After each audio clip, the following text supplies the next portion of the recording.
गैर ड्रामे की अगली किस्त में अब देखेंगे कि उस्मान के सामने आखिरकार वो हकीकत आ ही गई जिसे जानने में इसे काफी वक्त लगा। इसकी तमाम गलतियों का इदराक अब उसे हो चुका है और उसने फैसला कर लिया है कि वो इन गलतियों का अजाला करेगा।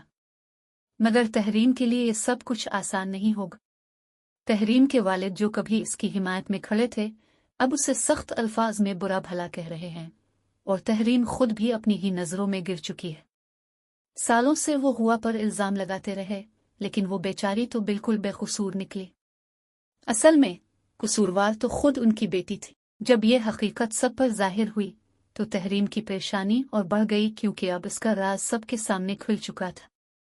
इसी दौरान तेज़ब ने भी अपनी नाराजगी जाहिर करते हुए कहा, अपने मेरे साथ अच्छा नहीं किया, हुआ को सबकी नजरों में बुरा साबित करके जो सुकून इसे मिल रहा था वो अब कहीं खो चुका है।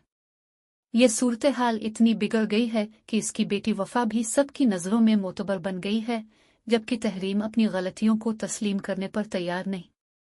हालात के इस मोड़ पर तहरीम ने अपने भाई की तरफ देखा जिसकी जिंदगी वो बर्बाद कर चुकी थी। वो नफरत और गुस्से से तहरीम को घोर रहा था, मगर तहरीम ने हार मानने के बजाय इसे आंखों में आंखें डालकर कहा, क्या सजा सुनाने आए हैं आप? इस पर उस्मान ने जवाब दिया, बंटी तो सजा मौत है। ये सुनकर तहरीम वहां से चली गई क्योंकि इसे अभी भी यकीन था कि वो गलत नहीं है। उस्मान ने इस मौके पर फैसला कर लिया कि वो अपनी बेटी वफा को इस मुश्किल वक्त में तन्हा नहीं छोड़ेगा। दूसरी तरफ साली को भी ये खबर मिल गई कि सब घर वाले इस हकीकत से वाकिफ हो चुके हैं, यहाँ तक कि नाना और नानी भी। इसके झूठ अब किसी के सामने नहीं छाप सके। साली के वालिद भी इस हकीकत से आगाह हो गए कि साली ने उनसे झूठ बोला था। इसने इनसे कहा था कि इसका मामू की बेटी शिफा से कोई ताल्लुक नहीं, लेकिन यह सरासर झूठ था। अब साली अपने वालिद की नजरों से नजरें नहीं मिला पा रहा था। इसी दौरान साली ने वफा के सामने अपनी झूठी बरतरी दिखाने की कोशिश की और कहा, ये आंख मिचौली का खेल कब तक चलेगा, लेकिन वफा ने इसकी बात का कोई असर न लिया। साली के झूठ अब इसके अपने ही खिलाफ जा रहे थे और वो शदीद परेशानी में मुब्तला हो गया था। ऐसे में तहरीम को अपने किए पर कोई शर्मिंदगी महसूस नहीं हुई। वो अपनी पुरानी जिद और अना पर कायम रही। दूसरी तरफ वफा ने अपने वालिद उस्मान का हाथ थामा और उसके साथ नए रास्ते पर चल निकली।